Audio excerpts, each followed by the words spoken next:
فقد افترى إثما عظيما. بسم الله الرحمن الرحيم. السلام عليكم ورحمة الله وبركاته. الحمد لله رب العالمين، وبه نستعين على أمور الدنيا والدين، والصلاة والسلام على أشرف الأنبياء والمرسلين نبينا محمد وعلى آله وصحبه أجمعين. Amma ba'd. Para saudara-saudaraku yang dimuliakan Allah, kembali kita berjumpa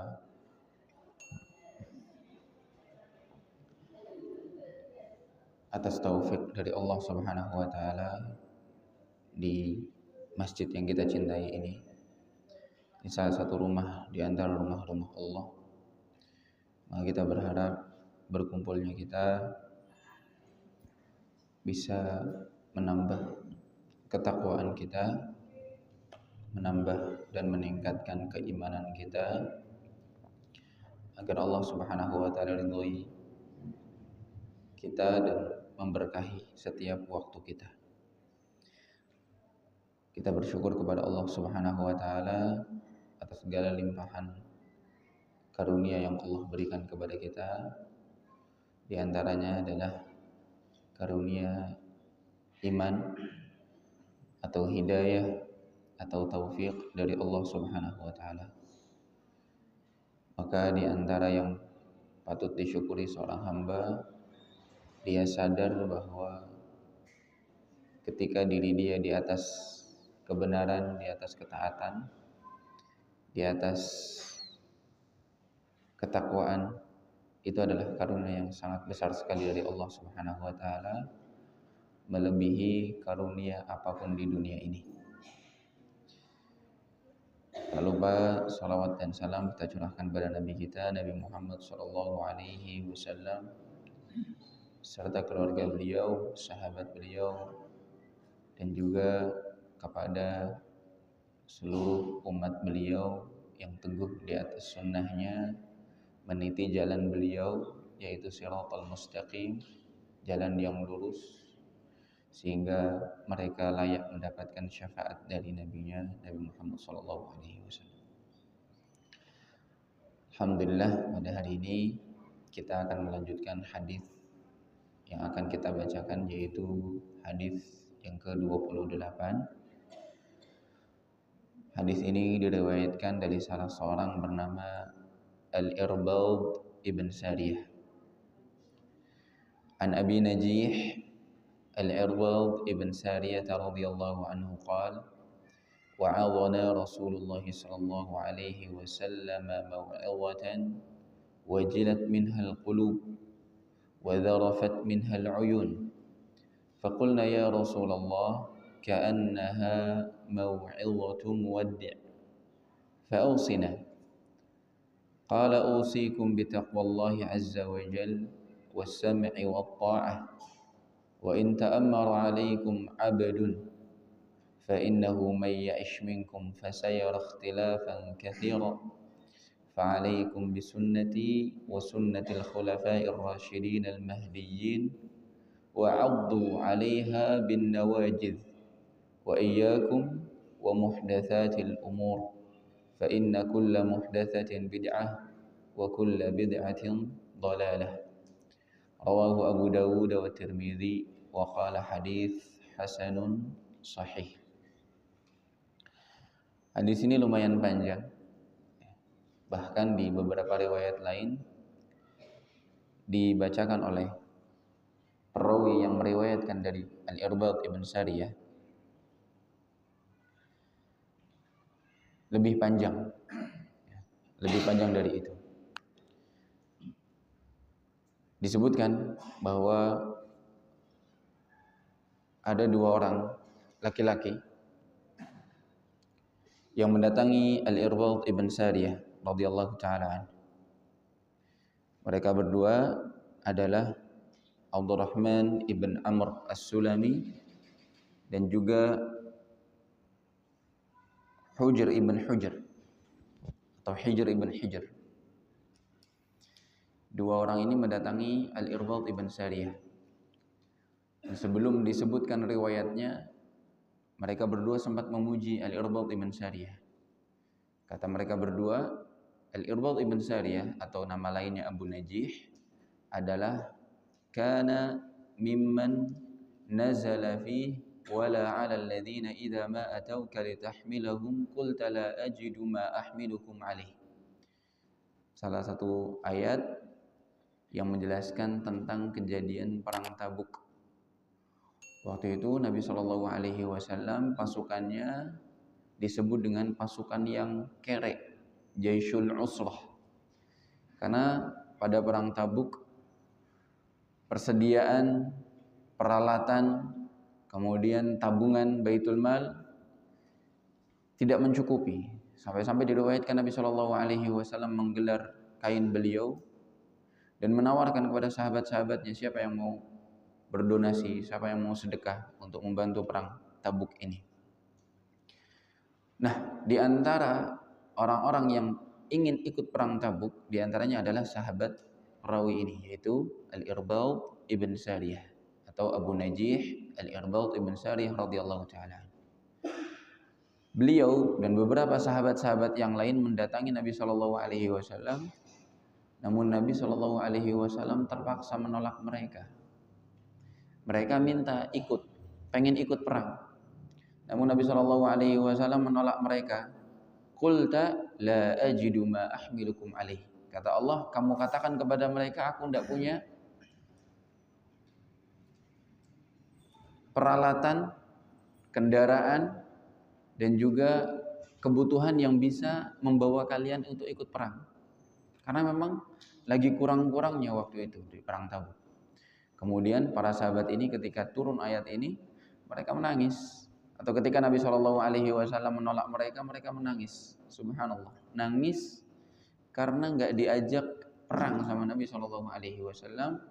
Gara-garanya Nabi nggak punya kendaraan yang cukup untuk mereka. Karena pada waktu itu dari Madinah ke Tabuk salah satu jarak yang lumayan jauh, perjalanan yang lumayan jauh,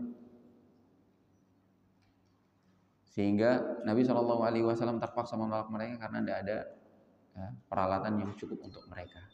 Nah, ketika mereka menangis turun ayat ini. Nah, dua orang yaitu Abdurrahman ibn Amr as-Sulami dan Hujr ibn Hujr mengatakan, Ataina al-Irbad ibn Sariyah fasallamna. Kami ucapkan salam kepada beliau. Kemudian atainak zairin wa a'idin wa muqtabisin. Kata dua orang ini mengatakan kepada Irbad, wahai Irbad ibn Sariyah radhiyallahu taala an, sahabat Nabi yang mulia, kami datangi kamu dalam rangka zair, pengen berkunjung, pengen ziarah ke kamu. Wa a'idin sama maknanya ziarah juga, ya. Diambil dari iyadatul marid atau iyadatul marda, menjenguk orang sakit. Jadi beliau ingin menjenguk Al-Irbad ibn Sariyah wa muqtabisin. Muqtabisin artinya pengen menimba ilmu. Pengen mendengar ilmu yang sampai kepada Al-Irbad ibn Sariyah radhiyallahu taala anhu karena beliau adalah salah seorang sahabat Nabi sallallahu alaihi wasallam, sehingga mereka mengharapkan bisa disampaikan nasihat yang memang dari cahaya Allah Subhanahu wa taala yang dititipkan kepada hamba-hambanya yang Allah kehendaki dari ayat-ayat Al-Qur'an maupun dari hadis-hadis Nabi sallallahu alaihi wasallam. Maka mulailah Al-Irbad ibn Sariyah bercerita, memberikan ilmu kepada mereka, mengajarkan. Apa kata Al-Irbad? Wa'adhana Rasulullah sallallahu alaihi wasallam mau'izatan. Dalam riwayat yang lain mau'izatan balighah. Suatu hari, kata Irbad bin Sariyah, dia bercerita, Nabi pernah memberikan mau'izah hasanah. Suatu hari memberikan mau'izah hasanah yang begitu menyentuh, balighah, begitu dalam, sampai-sampai digambarkan oleh Al-Irbad bin Sariyah, nasihat ini saking menyentuhnya, kata beliau, wajilat minhal qulub, sampai hati-hati kami, kata Al-Irbad, yang mendengarkan mau'izah dari Nabi bergetar. Ini salah satu sifatnya orang-orang yang beriman. Ya. Wa idza tuliyat alaihim ayatuhu zadatuhum imana. Ya, mereka bertambah keimannya, wajilat qulubuhum. Hati-hati mereka bergetar ketika dibacakan ayat-ayat Al-Qur'an, di mau'izah, diberikan mau'izah. Digambarkan oleh Al-Irbad Ibn Sariyah, mau'izah pada hari itu benar-benar menyentuh sampai membuat bergetar hati-hati mereka, takut. Wajilat. Wa dzarafat minhal uyun. Selain membuat takut, membuat mengalir. Al-uyun, mata-mata.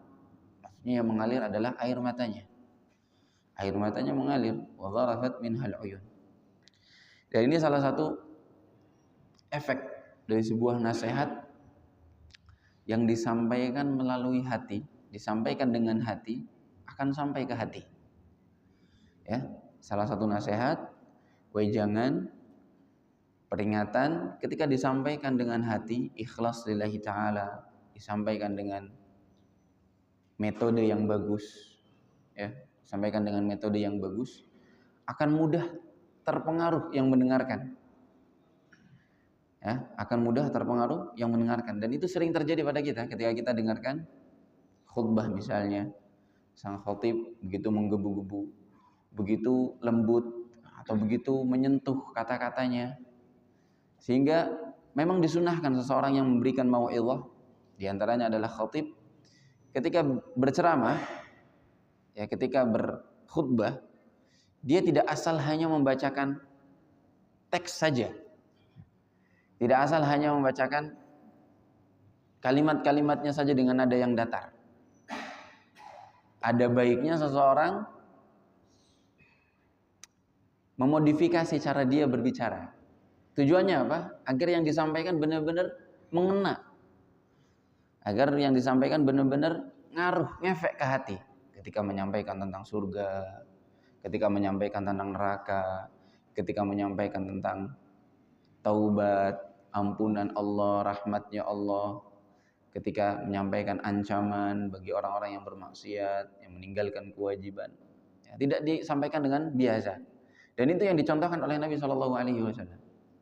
Ya, disebutkan oleh salah seorang sahabat beliau, kana idza khataba ihmarrat ainah. Nabi SAW itu kalau lagi khutbah di atas mimbar, sampai merah mata beliau.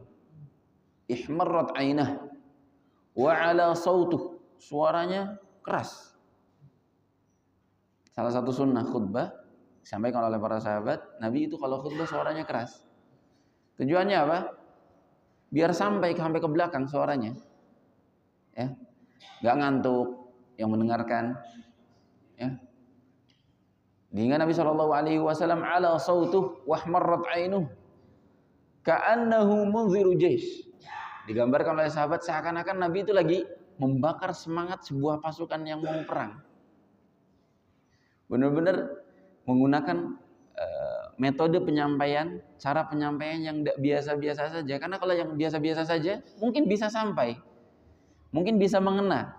Karena memang orang tersebut yang menerima sudah siap menerimanya. Tapi kalau misalnya yang kadang-kadang yang datang ke pengajian atau yang datang ke khutbah Jumat, dia tidak mempersiapkan diri bahwasanya dia akan menerima nasihat, ya, maka perlu diingatkan atau ditekankan dengan metode penyampaian.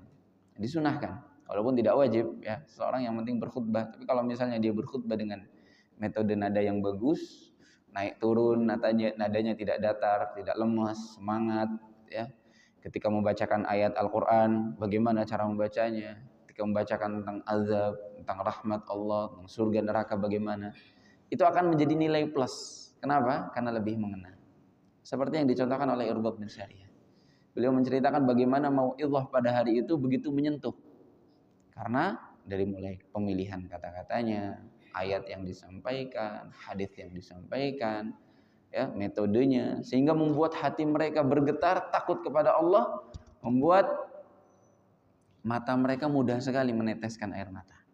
Karena salah satu sifatnya orang-orang yang beriman, ya, mereka takut hatinya dan mudah menangis karena takut kepada Allah Subhanahu wa taala.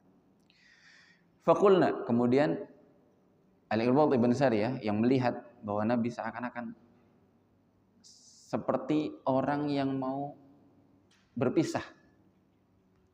Karena nasihat pada waktu itu begitu mendalam, begitu serius Nabi menyampaikannya, maka Al-Irbad bin Sariyah dan sahabat-sahabat yang lain mengatakan, "Ya Rasulullah, ka'annaha mau'izatu muwaddid." Ya Rasulullah, seakan-akan kamu mau meninggalkan kita. Muwaddid, orang yang ingin berpisah.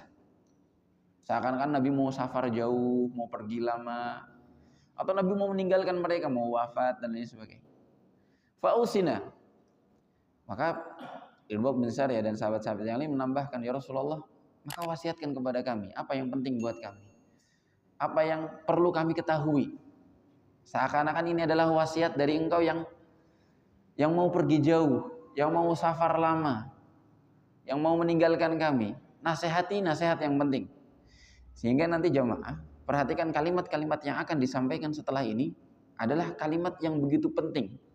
Sepenting seseorang kalau mau meninggalkan keluarganya. Orang mau ninggalin keluarganya, mau pergi jauh, mau berangkat haji misalnya, atau mau berangkat umroh, atau mau kerja di luar negeri misalnya lama tidak pulang-pulang, dia titipkan sesuatu nasihat untuk keluarganya yang bermanfaat. Maka ini sama seperti itu. Nasihat yang akan disampaikan oleh Nabi SAW adalah nasihat yang begitu penting, yang tidak sembarangan, seseorang harus perhatikan. Apa nasihat beliau?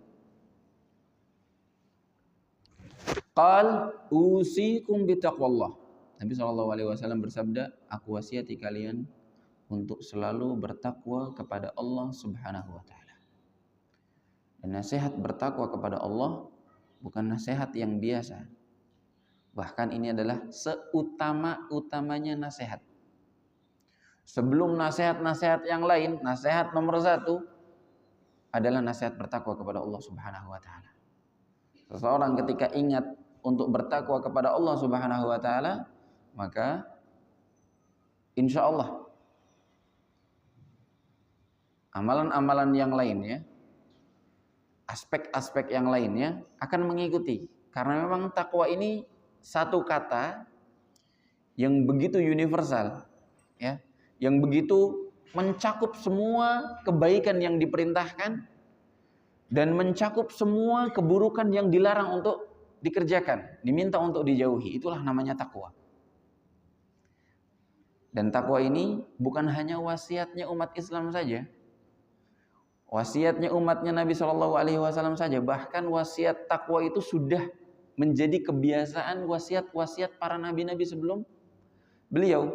Allah Subhanahu wa taala berfirman dalam surat An-Nisa ayat 131, A'udzubillahi minasyaitonir rajim, wa laqad wassaynal ladzina utul kitaba min qablikum wa iyyakum an ittaqullah.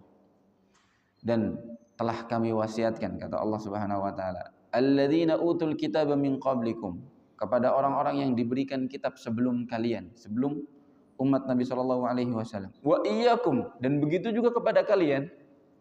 Apa wasiatnya kata Allah? Anittaqullah, agar bertakwalah kalian kepada Allah Subhanahu wa taala. Sekarang tersisa apa makna takwa? Apa definisi takwa itu?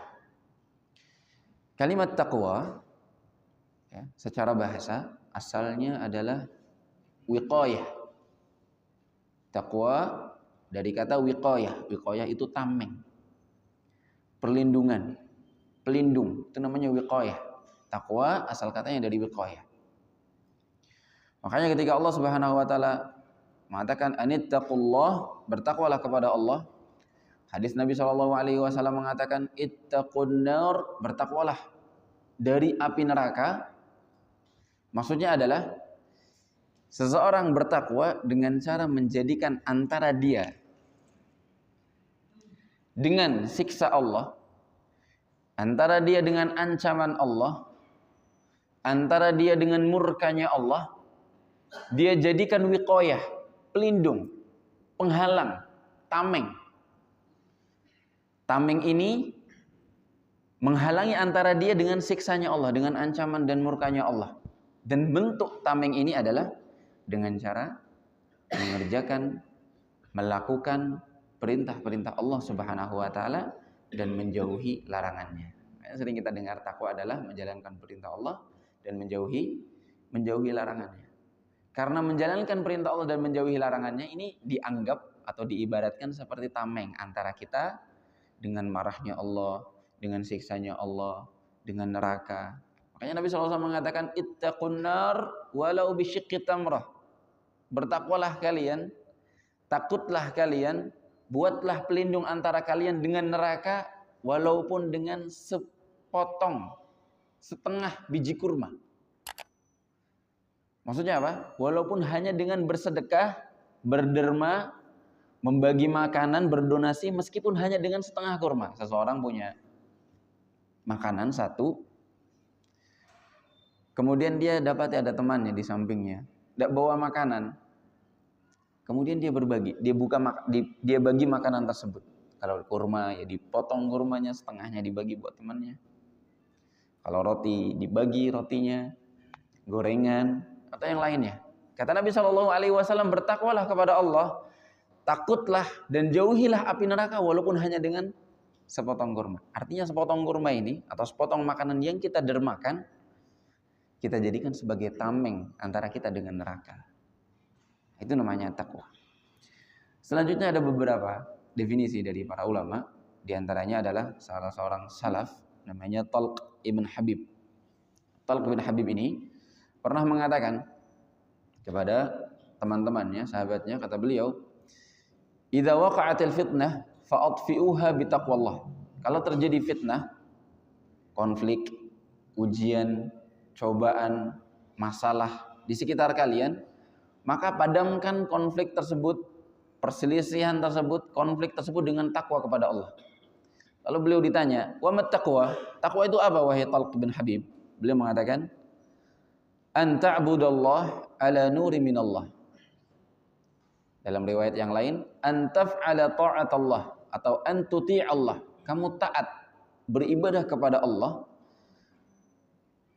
Taf'al ma amarallah, mengerjakan apa yang Allah perintahkan. Ala nuri minallah, didasari dengan pondasi cahaya dari Allah, maksudnya dengan ilmu.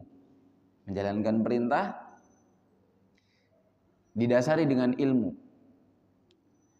Kita taat kepada Allah, tahu bahwasanya hal tersebut suatu kebaikan yang Allah perintahkan. Ada dalilnya, ada perintahnya, ada anjurannya. Baik yang hukumnya wajib maupun sunnah.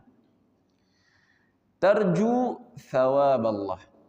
Sambil kamu menjalankan perintah itu dengan ilmu, dengan cahaya dari Allah, kamu harapkan ridhonya Allah. Kamu harapkan pahalanya Allah. Mengharap surga. Dalam riwayat yang lain, tarju rahmatullah, mengharap rahmatnya Allah Subhanahu wa taala. Ini potongan yang pertama. Potongan yang kedua, wa antatruka ma harramallah, atau wa antatruka ma'siyatallah. Kamu tinggalkan bermaksiat kepada Allah, tinggalkan dosa. Tinggalkan larangan Allah. Tinggalkan semua kemungkaran kepada Allah Subhanahu wa taala ala nuri minallah, dengan ilmu juga. Jadi meskipun kita beribadah, menjalankan perintah, menjauhi larangan, perlu didasari dengan ilmu. Takhafu iqaballah. Saat kamu menjauhi larangan tersebut, menjauhi dosa maksiat tersebut, kamu hadirkan rasa takut kepada hukuman Allah Subhanahu wa taala. Takut hukuman Allah Subhanahu wa taala. Kemudian Syekh menghadirkan salah satu syair yang ma'ruf. Syair ini sangat bagus sekali maknanya. Kata beliau, "Khalliz dzunuba saghiraha wa kabiraha fadzaka tuqa," atau dzaka tuqa. "Wa'mal kamashin fawqa ardi syauki yahdharu ma yara. La tahkiranna saghirah innal jibala minal hasa." Seorang penyair mengatakan, kata beliau, "Khalliz dzunub," bersihkanlah dosa-dosa, saghiraha wa kabiraha, yang kecil maupun yang besar. Zakat tuqa, itulah yang namanya ketakwaan. Itulah yang namanya ketakwaan.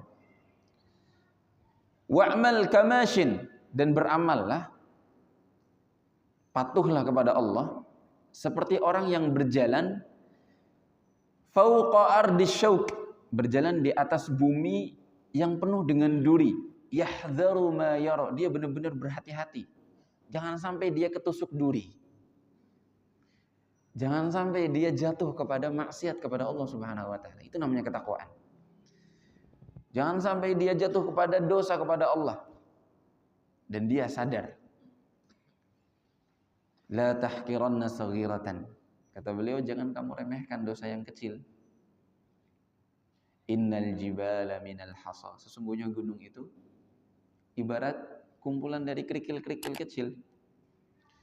Gunung itu tidak akan menjadi gunung kecuali ada satu kerikil yang bertumpuk menjadi satu gunung.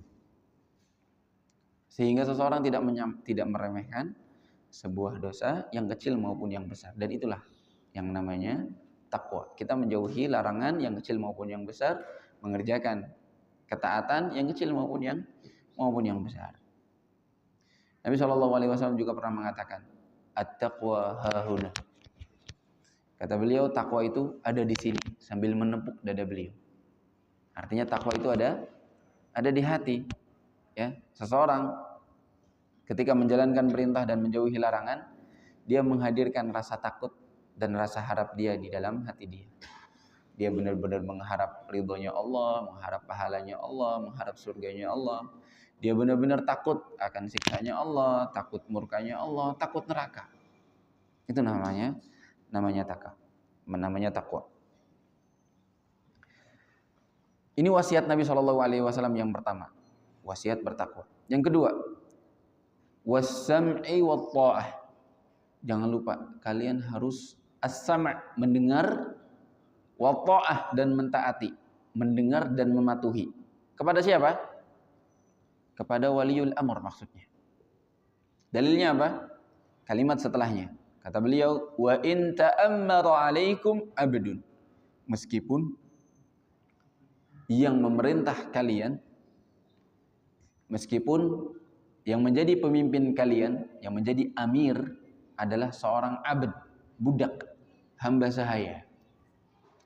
Nabi SAW gambarkan bahwa seseorang wajib taat kepada waliul amrnya, pemimpinnya, as-sam'u wa ta'ah, mendengar dan mentaati, meskipun pemimpinnya adalah seseorang yang dia tidak sukai. Dan Nabi contohkan misalnya budak. Ya. Meskipun yang menjadi pemimpin adalah seorang budak.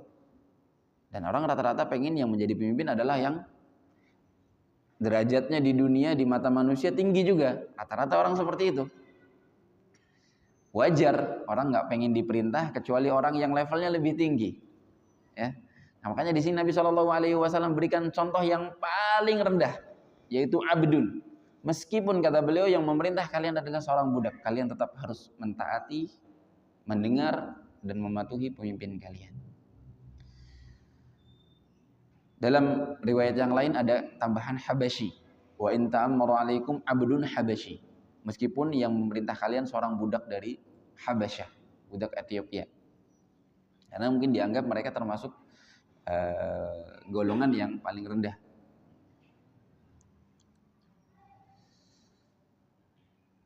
Sehingga jemaah sekalian dirahmati Allah Subhanahu wa taala, wasiat yang kedua ini adalah wasiat yang begitu penting ketika seseorang mendapati fitnah, khilaf, perselisihan. Dia mentaati pemimpin dia. Mentaati pemimpin dia, namun dalam batas rambu-rambu yang Allah Subhanahu wa taala ridhoi.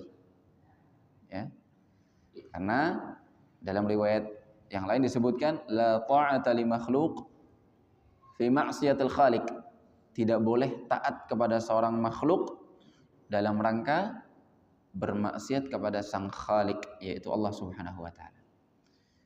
Sehingga selama yang diperintahkan oleh pemimpin tersebut adalah bukan maksiat, baik sesuatu yang wajib berkaitan tentang agama, jelas kita wajib patuh, atau berkaitan dengan sesuatu yang kaitannya dengan adat manusia, kebiasaan yang mubah-mubah, maka kita wajib mematuhinya.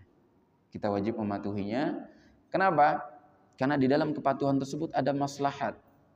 Dan di dalam agama ini, dalam mengambil sikap, kita bisa berpatokan dengan cara menimbang maslahat dan madarat. Bayangkan seandainya seorang rakyat tidak berhati-hati dengan sikap konyolnya dia memberontak seorang pemimpin yang ada. Kira-kira apa yang terjadi? Seandainya pemimpin itu ternyata masih orang baik diberontak, bisa saja dia marah.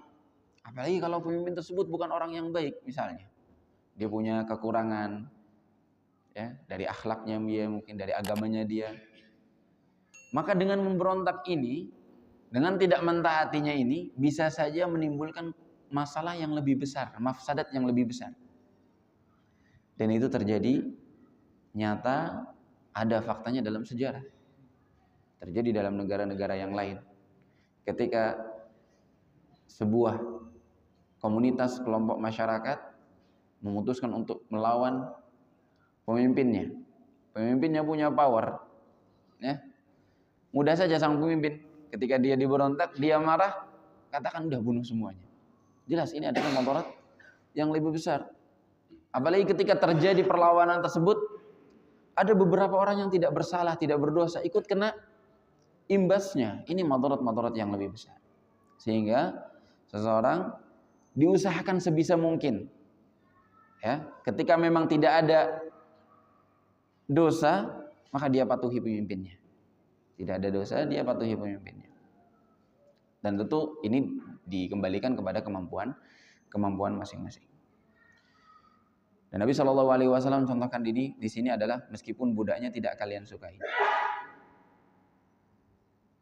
Bagaimana kalau pemimpinnya perempuan? Kalau sudah terlanjur jadi pemimpin, sama. Maka kita lihat maslahat dan madaratnya. Kalau dalam ketaatan tersebut ada maslahatnya, maka kita patuhi. Kalau sebelum jadi pemimpin, ya jelas kita tahu hukumnya, tidak boleh seorang perempuan jadi pemimpin. Allah Subhanahu wa taala berfirman dalam surat An-Nisa, "Ar-rijalu qawwamuna 'alan nisa." Laki-laki itu jadi pemimpin di atas wanita-wanita. Dalam surat Al-Baqarah disebutkan, "Walirrijali 'alaihinna darajah." Laki-laki itu selevel di atasnya perempuan dalam hal kepemimpinan. Kalau dalam ketakwaan bisa saja seorang perempuan lebih mulia, lebih takwa, lebih soleh, lebih pintar, bisa saja. Tapi untuk pemimpin, khusus kepemimpinan ini khusus bagi laki-laki. Tambah lagi ada hadis Nabi Shallallahu Alaihi Wasallam mengatakan, "Lan yufliha qaumun walau amrohum imro'ah." Tidak akan beruntung, tidak akan berjaya suatu kaum yang memberikan perintahnya atau memberikan urusannya kepada seorang perempuan. Sehingga para ulama sepakat, sebelum jadi pemimpin, perempuan haram menjadi pemimpin. Sehingga seorang tidak ikhlas sampai pemimpinnya perempuan. Tapi kalau misalnya sudah terjadi, maka dikembalikan kepada tadi maslahat dan madarat. Seseorang menimbang maslahat dan madaratnya dalam sikap dia kepada seorang pemimpin. Ini nasihat yang kedua. Nasihat yang ketiga, فَإِنَّهُ مَنْ يَعِشْ مِنْكُمْ فَسَيَرَ اخْتِلَافًا كَثِيرًا. Ini salah satu mukjizat bagi Nabi Shallallahu Alaihi Wasallam, bisa tahu perkara gaib, tapi hanya yang dibukakan atau diberikan izin oleh Allah Subhanahu Wa Taala. Asalnya Nabi Shallallahu Alaihi Wasallam tidak tahu perkara gaib, sama seperti manusia. Ya, manusia biasa, beliau adalah manusia biasa, tidak tahu perkara gaib. Perkara gaib kekhususan bagi Allah Subhanahu Wa Taala. Tapi dalam surat Al-Jin disebutkan Allah kadang-kadang membukakan ilmu gaib ini bagi beberapa orang yang Allah kehendaki. Di antaranya adalah para rasul, para nabi, untuk menjadi mukjizat bagi mereka. Nabi katakan, siapa yang hidup setelahku, setelah aku mati, dia diberikan umur panjang, fasayara ikhtilafan katsira. Dia akan mendapati perpecahan yang begitu banyak, perselisihan yang begitu banyak. Dan ini terjadi setelah zamannya beliau, zamannya Khalifah Abu Bakar As-Siddiq radhiyallahu taala. Banyak perselisihan. Zamannya Umar, zamannya Utsman, yang pecah di zamannya Ali bin Abi Thalib radhiyallahu taala. Di zaman mereka saja sudah banyak perselisihan. Bagaimana dengan zaman sekarang yang jauh sekali dari masa Nabi SAW. Lebih banyak lagi perselisihan. Dan ini sudah disebutkan oleh Nabi SAW. Maka seorang mukmin, seorang muslim, ketika sudah diwanti-wanti oleh Nabi nih, siapa yang hidup setelahku, dia akan mendapati banyak perselisihan. Maka dia cari tahu apa solusinya dari Nabi. Nabi SAW tunjukkan masalahnya seperti ini. Dan di antara hikmahnya Nabi juga berikan solusinya. Nabi berikan jalan keluarnya. Apa yang seharusnya menjadi sikap seorang mukmin dan muslim saat dalam terjadinya banyak perselisihan. Antara muslim dengan kafir atau di antara muslimnya sendiri. Di antara kaum musliminnya sendiri. Beliau mengatakan, ini wasiatnya yang ketiga, fa'alaikum bisunnati. Alaikum, wajib bagi kalian, hukumnya wajib berpegang teguh dengan sunnahku. Apa maknanya sunnah? Sunnah, ya. Kalau dalam istilah yang masyhur di antara kita, yang dijelaskan dalam ilmu fikih, artinya adalah sesuatu yang kalau dikerjakan dapat pahala, tidak dikerjakan tidak dapat dosa, tidak dihukum. Itu namanya sunnah dalam istilah fikih. Ya, satu di antara 5 hukum bagi seorang mukallaf, wajib, sunnah, mubah, makruh, dan haram. Ya. Namun yang dimaksud di dalam hadis ini, yang dimaksud dalam hadis ini bukan sunnah definisi itu. Sunnah yang lebih luas maknanya. Sunnah secara bahasa artinya adalah thariqah, jalan, metode, ya. Tata cara beragama, cara hidup. Dan ini akan terbukti keistimewaan solusi ini ketika kita benar-benar menyadari bagaimana besarnya dan banyaknya perselisihan di antara kita sendiri. Sekarang kita lihat misalnya di Indonesia saja, ya. Di Indonesia saja. Kita lihat dalam satu bab agama misalnya, dalam satu bab masalah fikih misalnya. Banyak sekali khilafnya. Dalam cara ibadah pun macam-macam, ada yang ibadahnya begini, ada yang ibadahnya begitu. Salatnya beda-beda. Ya. Maka dari sini kita merasakan terbuktinya dan benarnya sabda Nabi bahwasanya yang paling benar, yang paling selamat adalah yang berpegang teguh dengan sunnah.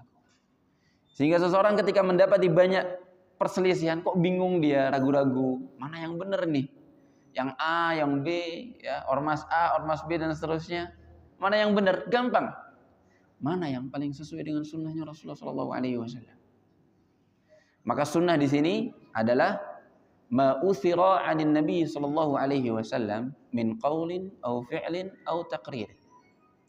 Min sifatin khuluqiyatin aw khalqiyah. Itulah sunnahnya Nabi sallallahu alaihi wasallam. Begitu luas. Semua yang berasal dari Nabi sallallahu alaihi wasallam, ucapannya, perbuatannya, akhlaknya, sifatnya, diamnya Nabi, persetujuan Nabi, itulah semua sunnahnya Nabi SAW. Itulah metodenya Nabi SAW. Sehingga ketika kita dapati ada 2 macam perbedaan, yang A seperti ini, ternyata ketika dicek tidak sesuai dengan hadis Nabi SAW. Kita lihat ternyata ada pilihan yang B, tata cara yang lain, metode yang lain, yang B. Ketika dicek, oh ternyata ini sesuai, ada sunnahnya dari Nabi.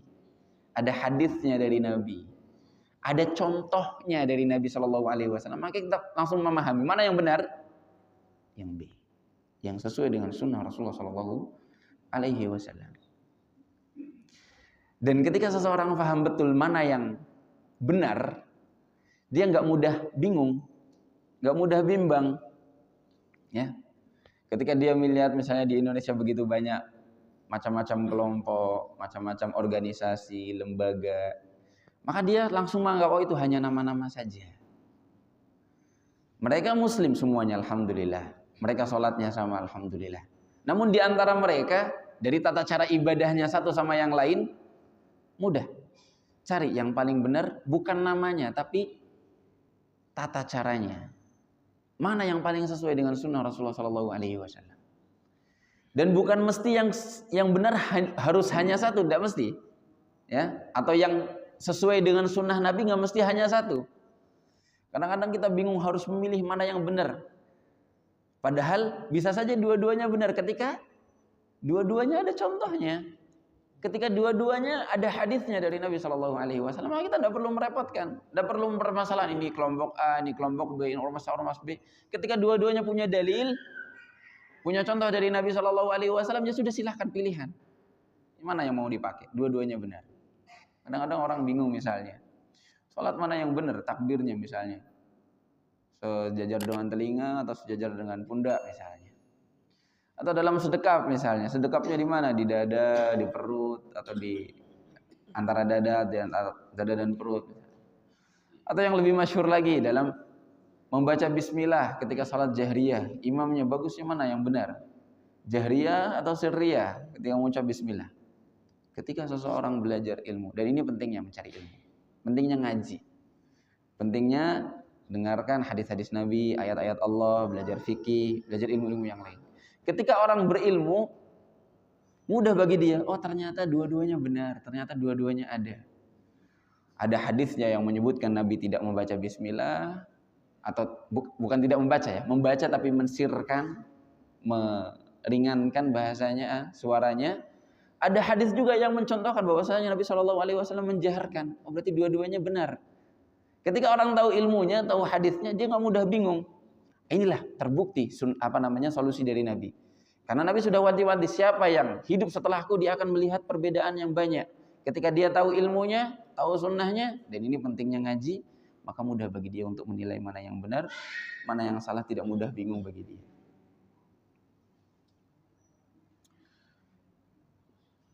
Sehingga perlu disampaikan ya, bahwasanya kita tidak pernah menyalahkan atau tidak baik, tidak layak ketika bilang ormas A salah kaprah, ormas B salah kaprah, enggak. Ya, kelompok A, kelompok B salah kaprah, enggak. Yang dilihat adalah sikapnya. Bukan namanya. Nama semua orang boleh menamai siapa saja. Dengan nama apa saja silahkan. Yang terpenting adalah apakah tata cara ibadahnya, tata cara agamanya, akhlaknya, adabnya sesuai sunnah atau enggak. Kalau dia sesuai sunnah, alhamdulillah. Kalau tidak sesuai sunnah, ya sudah, ditolak caranya saja. Orangnya tidak perlu ditolak, dia tetap muslim, ya dia tetap satu agama sama kita, sholatnya sama, kiblatnya sama, caranya saja yang dihindari. Kita ambil cara yang lain yang sesuai dengan sunnah Rasulullah SAW. Wa sunnatil khulafa'ir rasyidin. Nabi SAW berikan alternatif. Kalau tidak ada di sunnahku, kalian boleh mengikuti sunnahnya khulafa'ir rasyidin. Siapa khulafa'ir rasyidin? Al-khalifah dalam bahasa artinya pengganti. Dan kita tahu istilah khulafa ada dalam istilah sejarah. Ya, kita belajar, ada pelajaran SKI dulu ya, sejarah kebudayaan Islam. Ya. Khulafaur Rasyidin, mereka adalah pemimpin-pemimpin dalam Islam yang menggantikan Rasulullah SAW, yang disepakati oleh para ulama. Ada berapa? Ada 4. Khulafaur Rasyidin itu ada 4. Al-Mahdiyin, Ar-Rasyidin artinya yang lurus, rusyd. Al-Mahdiyin artinya yang mendapatkan petunjuk, mendapatkan hidayah. Karena mereka diberikan rekomendasi oleh Nabi SAW, kalian boleh niru 4 khulafa'ir rasyidin karena kata Nabi, mereka orang yang mendapatkan hidayah dari Allah Subhanahu wa taala. Jadi insya Allah mereka benar. Insya Allah mereka jalannya sesuai dengan jalanku. Ya. Yaitu yang pertama, Abu Bakar As-Siddiq radhiyallahu taala, beliau seorang khalifah yang disepakati kekhilafahannya, ya. Tidak ada yang mengingkari, bahkan ulama mengatakan kepemimpinannya Khalifah Abu Bakar itu pakai dalil, tidak cuma dipilih atau maju sendiri jadi tidak, tapi pakai dalil. Ada dalilnya dari Nabi SAW. Nabi SAW pernah ditanyai atau didatangi oleh seorang perempuan, kemudian Nabi menjanjikan sesuatu, perempuan mengatakan, kalau aku tidak mendapatimu bagaimana wahai Nabi? Beliau mengatakan, datangi Abu Bakar. Jadi Nabi SAW menjadikan Abu Bakar sebagai wakilnya dia, gantinya dia ketika Nabi tidak ada. Nabi sering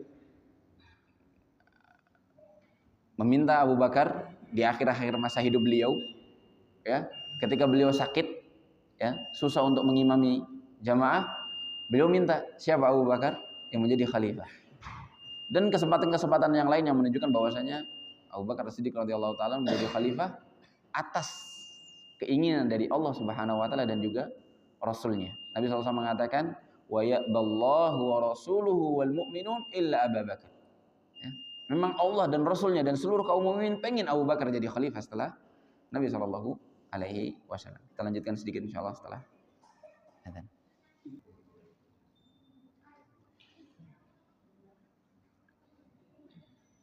Baik, jamaah sekalian dirahmati Allah Subhanahu wa taala.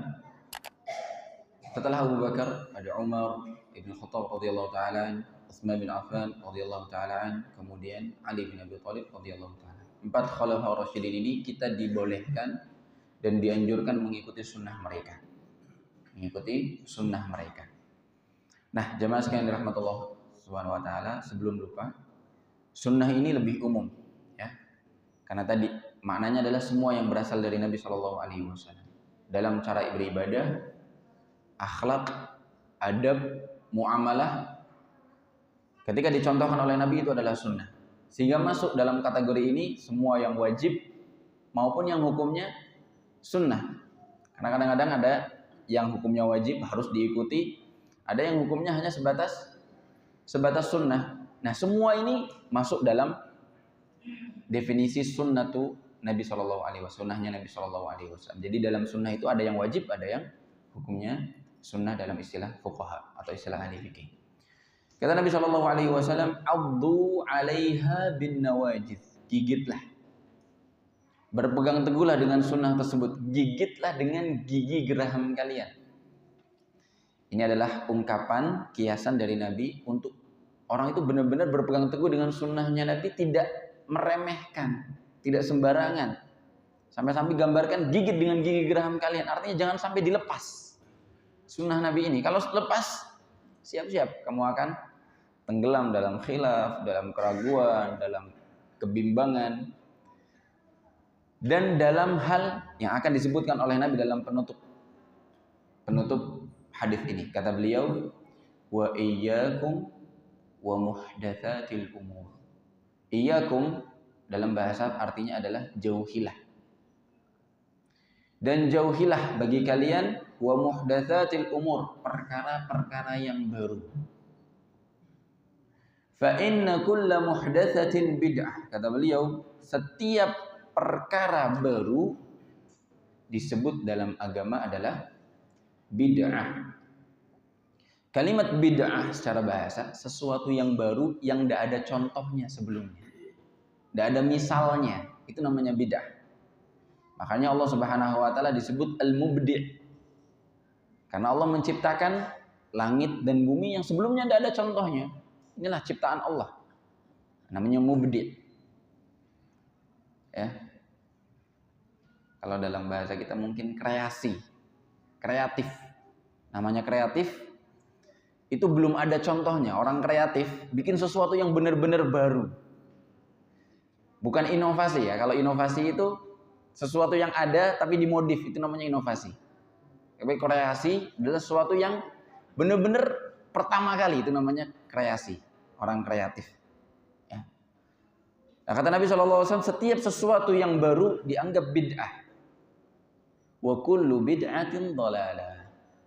Dan Nabi SAW mengatakan setiap bid'ah itu sesat. Nah, ini perlu dipahami bahwa yang ngomong ini bukan alim, bukan orang biasa. Nabi sendiri yang mengatakan bahwa setiap perkara yang baru adalah bid'ah dan setiap bid'ah itu dhalalah, sesat.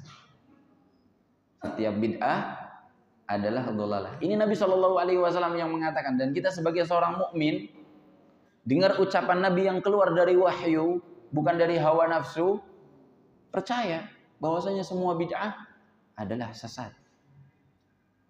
Semua bid'ah adalah salah, keliru. Tinggal kita perlu tahu apa definisi bid'ah itu. Apa definisi bid'ah? Perkara yang baru yang gimana yang bid'ah? Mana yang sesat? Maka disebutkan oleh para ulama sesuatu yang tidak ada contohnya, tidak ada dasarnya, tidak ada asalnya dari Nabi Shallallahu Alaihi Wasallam dalam perkara agama. Makanya kadang-kadang ya beberapa ustadz yang membaca hadis ini atau membaca muqaddimah dia tambahi. Ada riwayat mengatakan fakullu bid'atin fid dini dhalalah. Ada istilah tambahan fid din dalam urusan agama. Sesuatu yang baru dalam urusan agama adalah sesat. Maka ini perlu difahami. Maksud dari bid'ah ini adalah membuat suatu perkara yang baru, mengada-ngada dalam ibadah. Nah, bid'ah ini secara awal kita pahami bahwa semuanya sesat, semuanya dhalalah. Karena Nabi SAW yang mengatakan. Baru nanti kita bahas apa maksudnya ucapan Imam Syafi'i mengatakan bahwasanya ada bid'ah hasanah, ada bid'ah sayyi'ah, ada bid'ah yang baik, ada yang buruk. Maka kita pahami. Bid'ah yang dimaksud dalam hadis Nabi SAW adalah bid'ah dalam urusan agama, dalam urusan ibadah. Dan itu bermacam-macam. Ada yang dalam akidah, keyakinan, seperti keyakinan Khawarij misalnya, Mu'tazilah, akidah dalam sifat Allah Subhanahu wa taala yang keliru, itu bid'ah. Ya, itu bid'ah. Ada juga dalam perbuatan, dalam praktek amaliyah, ya, zikir, doa atau tata cara ibadah. Itu juga bid'ah. Nah, bid'ah ini ada yang bid'ah hakikiyah atau asliyah. Hakikiyah maksudnya adalah perkara yang baru, memang benar-benar baru. Contoh, orang membuat sholat wajib yang ke-6. Nah, ini bid'ah yang benar-benar baru. Tidak ada asalnya sama sekali. Ya, tidak ada asalnya sama sekali. Atau dia membuat puasa wajib bulan lain misalnya. Atau hari yang lain. Nah, ini namanya bid'ah yang baru, benar-benar gak ada asalnya. Ada macam yang kedua namanya bid'ah idhafiyah. Ibadahnya asalnya ada dalilnya, tapi dia tambah-tambahi idhafah, tambah-tambahi tata caranya, dikhususkan tempatnya mungkin, harinya dikhususkan, caranya, waktunya, jumlahnya. Nah, ini semua hal-hal yang baru yang juga dikategorikan sebagai bid'ah. Misal, ya, seseorang berzikir misalnya, mengatakan berzikir sholawat misalnya, bersolawat sebanyak 4.444 kali misalnya. Dapat pahala sekian, akan begini. Maka mengkhususkan atau menambahkan tata cara tertentu sama juga seperti bid'ah. Karena tata cara beribadah itu sudah ada contohnya dari Nabi SAW. Agama ini sampai kepada kita itu tidak asal. Ada rantainya, ada sumbernya. Nabi SAW pun menyampaikan agama ini tidak asal. Lewat siapa? Lewat malaikat Jibril alaihissalam dari Allah Subhanahu wa taala. Sehingga kita wajib menjalankan agama ini sesuai dengan contohnya Nabi SAW.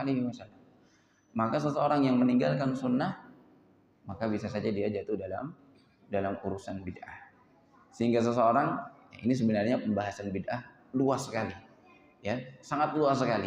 Modelnya, hukumannya, konsekuensinya, ada yang sampai kufur, sampai syirik. Misalnya tawaf, mengelilingi kuburan, berdoa minta pada kuburan, itu adalah ibadah-ibadah yang tidak ada dalilnya.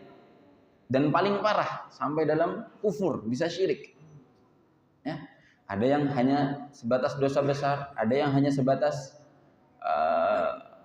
maksiat, ada juga disebut sampai makruh, tidak sampai dosa, hanya makruh saja. Misalnya dalam urusan yang sepele, misalnya menghiasi masjid dan lain sebagainya, tidak sampai berdosa.